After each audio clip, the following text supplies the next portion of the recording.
In this video, I want to talk about farming and how Diablo 3 is very much different than Diablo 2, in which the best way to get the highest quality content and gear was to kill bosses over and over again.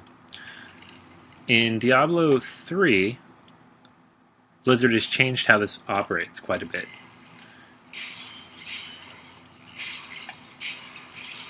Instead of killing the same boss over and over again, Blizzard now wants you to hunt down packs of mobs as well as containers or floor tiles, as you saw there, that contain rare items. Basically, the more things you access, the more mobs you kill, the better chance you have of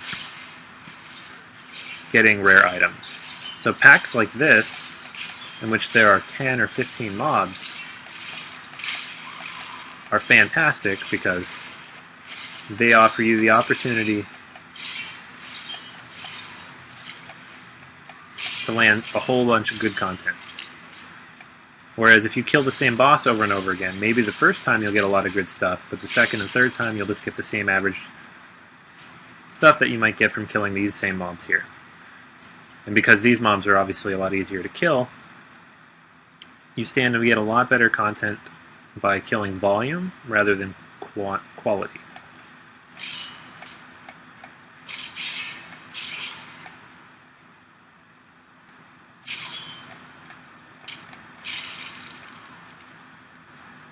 Not only that, but you'll also get a higher volume of gold, which can be used to buy items or trade in for the cash on the real money auction house.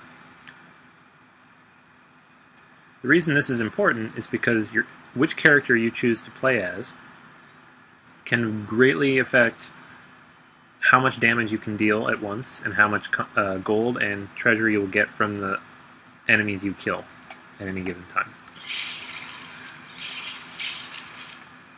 The Barbarian, for example, is considered one of the best characters for farming because of how quickly he can kill mobs, his general survivability,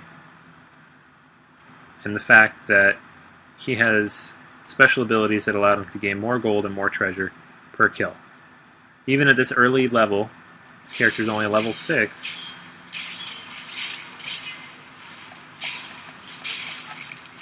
there's quite a bit you can do to kill mobs faster and get better items out of them.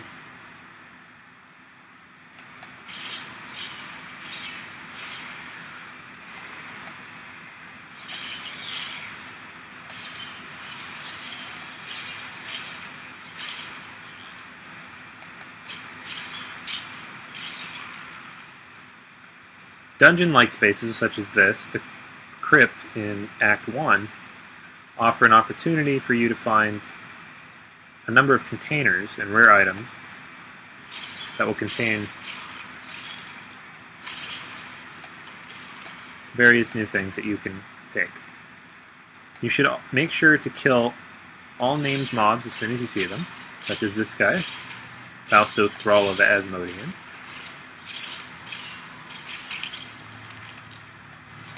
They'll be found among packs of mobs as well.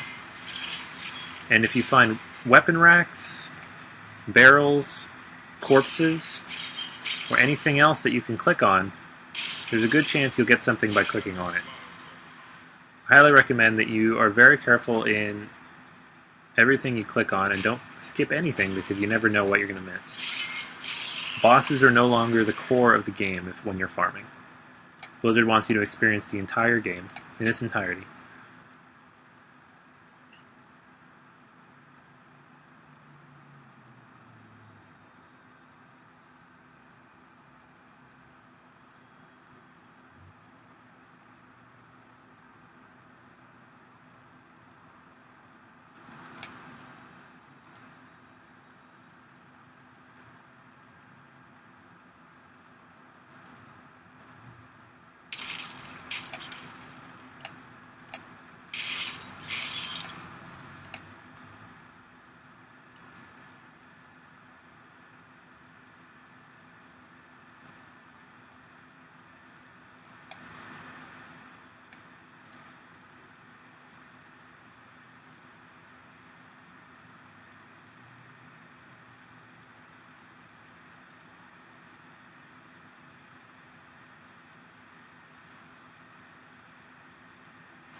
One of the interesting things about how dungeons work now is that while everything is still random, there is a certain rhyme or reason to how they come at you. Smaller packs will be found in almost every corridor, but in between those corridors you might find larger packs of mobs, which will offer better rewards for the kills you get. This, for example, is a relatively small pack, and the treasure you get at the end is very limited. Let's see if we can find a slightly larger one to illustrate my point.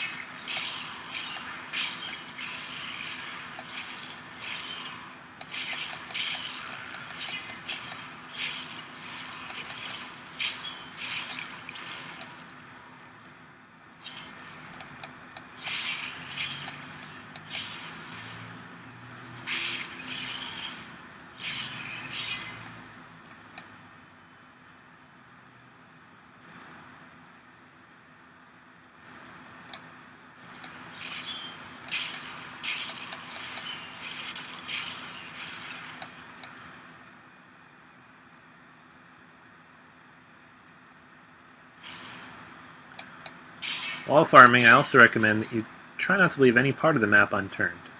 While it's tempting just to skip through a quick part if you know where the end is, and where the boss is to be found, you might miss a lot of good treasure.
While that was technically an event, you could see that the Barbarian was able to handle all those mobs quite easily,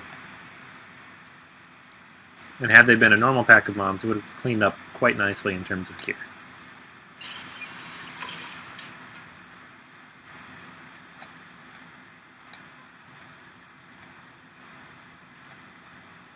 While this early of a level, it's hard to show you exactly how much you can gain by farming. You get the general idea that if you focus more on large packs of mobs, you're getting a lot better content out of the time you spend in the game. So get out there, start hacking, and have a lot of fun. Thanks.